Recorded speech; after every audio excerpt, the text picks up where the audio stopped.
Hello, so this video we're looking at solving inequalities again, but this time we're solving double inequalities. So where you've got an inequality with two inequalities in the same question.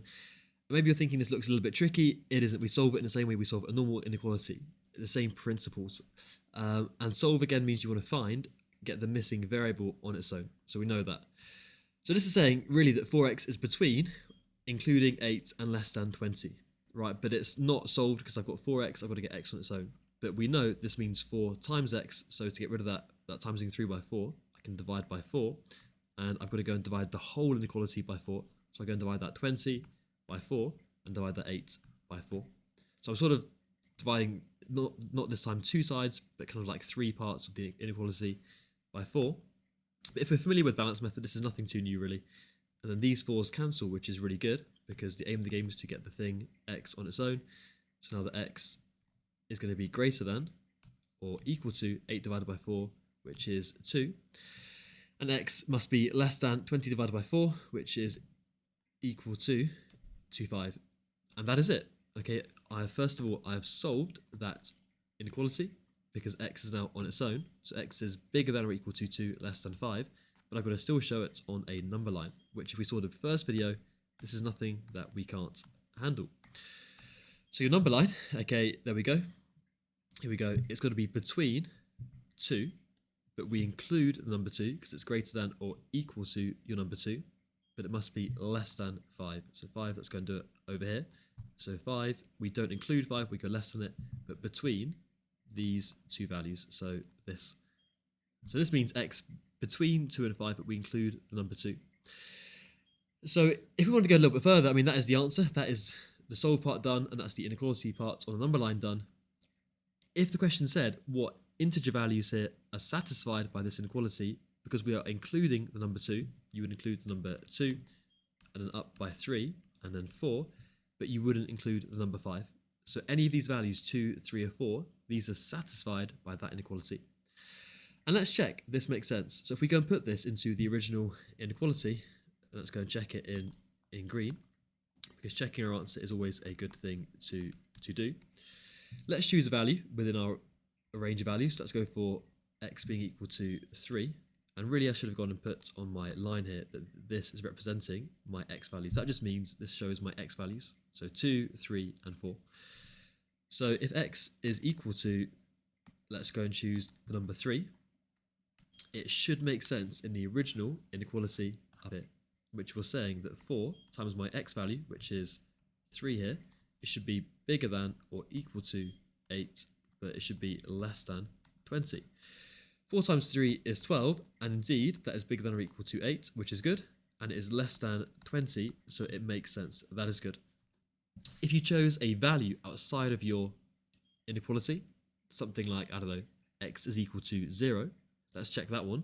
Right, x is equal to 0, your inequality, it should break down because it's not within the range of values. So let's check it. If we had 4 times 0, is that bigger than or equal to 8? Well, 4 times 0, and is it less than or equal to 20? 4 times 0 is 0, which is not bigger than or equal to 8. So straight away, right, it breaks down. So that is good. So we're just saying any value between 2 and 4, 2, 3, or 4, it will work within your inequality. Good. The second one, okay, we've got x minus 3 must be bigger than or equal to 3, but less than 7. So I want to get the x isolated on its own because we are solving. I've got x take away 3. Let's go and add on 3 to every part of the equation. It is just balance method, but just now we've got 3 parts to that inequality. And these cancel, which is good, which means you're left over in the middle with x being greater than or equal to 3 and 3, which is 6, but less than 7 add 3, which is 10. And that is my inequality solved. Okay, so that is good. So it's just saying x is between, but you include 6, but less than 10. So if I show that on a number line, let's go and do that in black. So number line over here. It is between 6, and we include your number 6, but it must be less than 10. So over here, and it's a hollow circle, less than 10. So any value between 6 or 10. And again, this is representing our x values. So just x just meaning 6, 7, 8, 9, so on and so forth. So there we go. I've solved it, shown it on a number line. And again, if it's specified, give me the integer. Okay, integer values, which just means whole number. Okay, then we'd be looking at the numbers. You do include the number 6, bigger than or equal to 6, so you'd include 6. You'd go 7, 8, 9, but you would not include the number 10 because that is not included. Okay, good. So what you can do now is you can try these three yourself. You can pause the video and then you can fast forward to the end to see the answers. And if you get anything wrong, you can go through them with me. So we are solving these inequalities and showing your answers on a number line. Okay, let's begin.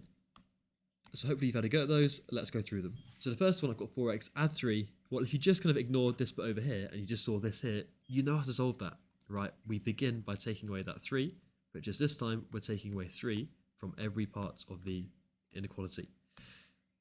And then these here are going to cancel, which is good.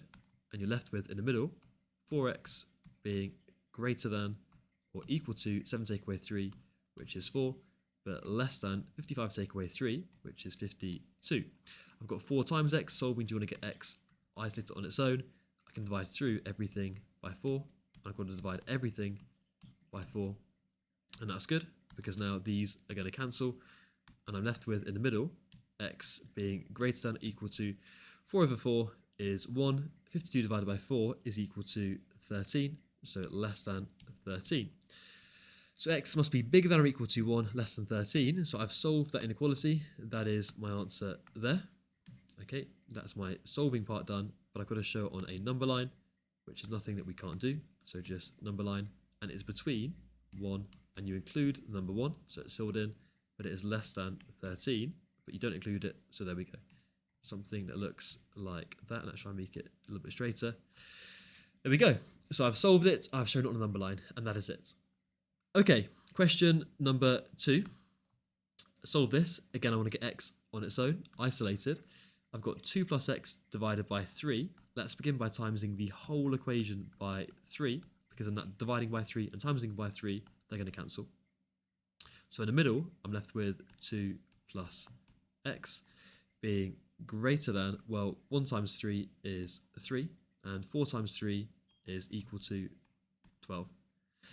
So 2 plus x is between 3 and 12. Let's now go and take away 2 from every part of the inequality. And that's good, because what's going to happen here?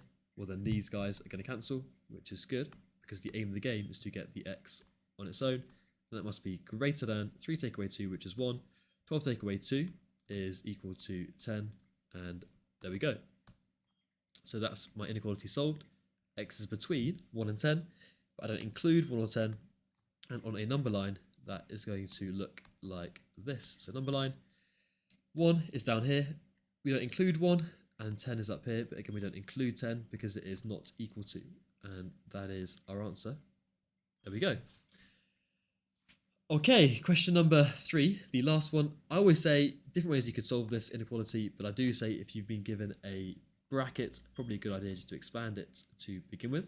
So 2 times x is 2x, 2 times by minus 5 is minus 10. And we're saying that is greater than or equal to 0, but less than 4. I've got 2x minus 10. Let's go and add that 10 onto every part of my inequality. Okay, add 10 to everything, and that is good, because what happens here, these 10s are going to cancel, and we're left with, in the middle, just that 2x, so 2x must be greater than or equal to 0 over 10, which is 10, less than 4 over 10, which is 14. I've got 2x, I've got to get x on its own if I'm solving. That's going to divide everything through by 2, divide by 2, and divide by 2. And this is good, because these 2's here, they're going to cancel. You're left with, in the middle, x being greater than or equal to 10 divided by 2, which is 5.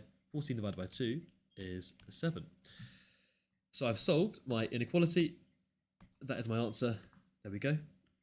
Okay, and then on a number line, let's just go and represent that. That's the final part. So it's got to be bigger than or equal to 5. So it's going to be a circle that's filled in, but less than 7. So less than, but you don't include 7. There we go. So if you got those correct, that is fantastic, because, you know, it's just something else that you know, and that is really good. So look, guys, like with anything in maths, it's just building upon what you know. If you can balance equations and solve equations, it's just applying that knowledge, really, okay, with inequalities. Hopefully that was useful, and thank you for watching.